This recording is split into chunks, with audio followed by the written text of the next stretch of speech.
Merkataritza hitz egin behar dugu, merkataritza gai garrantzitsua da, noski, diru asko mugitzen duelako eta herrialdeek interes handiak dituztelako, auzi horretan eta eremu horretan, baina bada akordio bat, gertaliteken akordio bat Estatu Batuen eta Europar Batasunaren artean, mailaren gainean dagoena eta gauzatuko balitz merkataritzaren eremuan gauzak asko aldatuko lituzkena, eta horretaz arituko da oraintxe bertan gonbidatu batekin. Maialen, aurrera. Alaxe da, Merkataritza Librerako nazioarteko egunaren karietara Europako TTIP hitzarmenaren aurkako hainbat ekintza egiten ari dira, gaur izan dira, bihar izango dira, eta hilabetean zehar ere izango dira, eta Ainhoa Zabala, Ekai Zenterretik etorri zaigu, hain zuzen ere, hau guztia ulertzeko mai gainera hainbat irizpide ekartzea, eta Ainhoa, nik lehenik eta behin hori segaletu nahi nizuke, TTIP zer da? Bueno, esango nuke, TTIP dela Estatu Batuak eta Europar Batasunaren artean negoziatzen ari den hitzarmen tratatu bat, eta bertan merkatu librearen esparru bat sortzeko edo martxan jartzeko ekimen bat egiten nahi den. Zer den merkatu libreko esparru hau? Honek esan nahi du arantzelak gaur egun badiren arantzeloiek ezabatzeko edo deusestatzeko aukera izango litzakela, bestetik produktu eta zerbitzuen baldintza bertsuak edo paretko baldintzak egongo lirakete Amerikar Estatu Batuak eta Europa Batasunen artean, eta prozedura bereziak ezarriko lirakete enpresak gobernuek hartzen dituzten neurrien aurka egitea erabakitzen baldin bada, ez?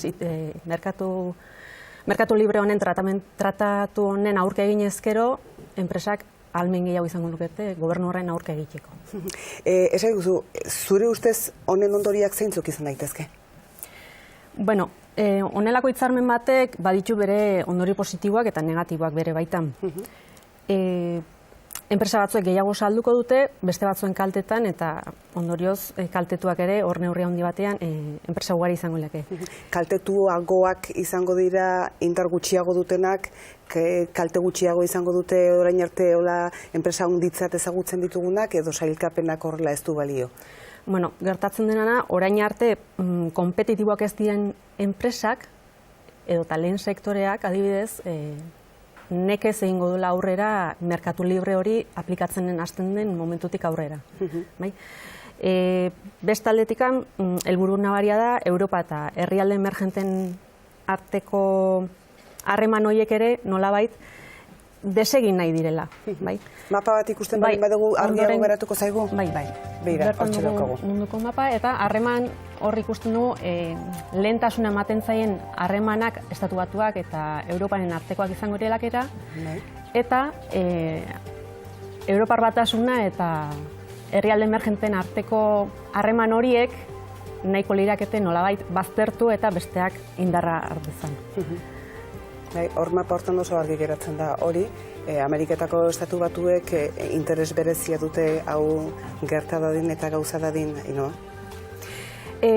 Bai, horrek ahalbidetuko duelako, azkenean Europar Batasunean nola nahi ere askatasun osoz eta gaur egun indarrean dauden araudiak Europar Batasunak praktikan dituen araudi horiek gainditu eta kaso batzuetan bertan bera geratzeko aukera ongo litzateke. Horregatik da hain gatazkatsua edo zergatik da hain gatazkatsua? Egia da, tratatu honek bere baitan, esan dezakegu, mehatxu edo arrisku sozial bat, demokratikoa eta ekologikoa ere badela. Hemen ondorengo irudian ikusiko duen moduan, esan dezakegu, merkataritza sustatu egingo da, komertzioa sustatu egingo da, multinazionalek askatasun gehiago izango dute eta erreztasun gehiago, baina kontrara lehen sektorea dihardutenak, enpresa txikiak edo eta enpresa ertainak edo nazioarteko ez diren horiek izango dute euren zailtasuna areagotu egingo da, nolabait esateko.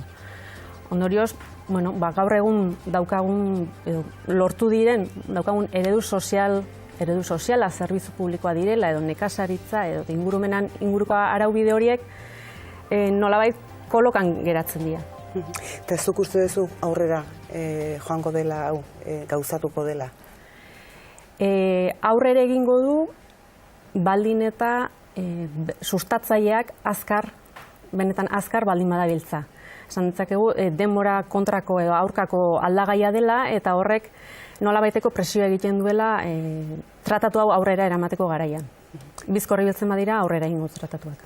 Eta ze pentsatzen dezuzuk bizkorra egiteko gogoa behintzat badute eta aritko direla edo aurkituko dutela beharradinako arresia edo beharradinako kontrako jarrera? Bueno, egia da, herriaren erreakzioa edo gizartearen erreakzioa garrantzitsua dela, baina orain arteko lanketak isilpean eta nahiko sekretupen egin direnez, ez dakigu zenbateraino aurreratua izango. Zenbaterainoko aurrera urratsak dauden lanak.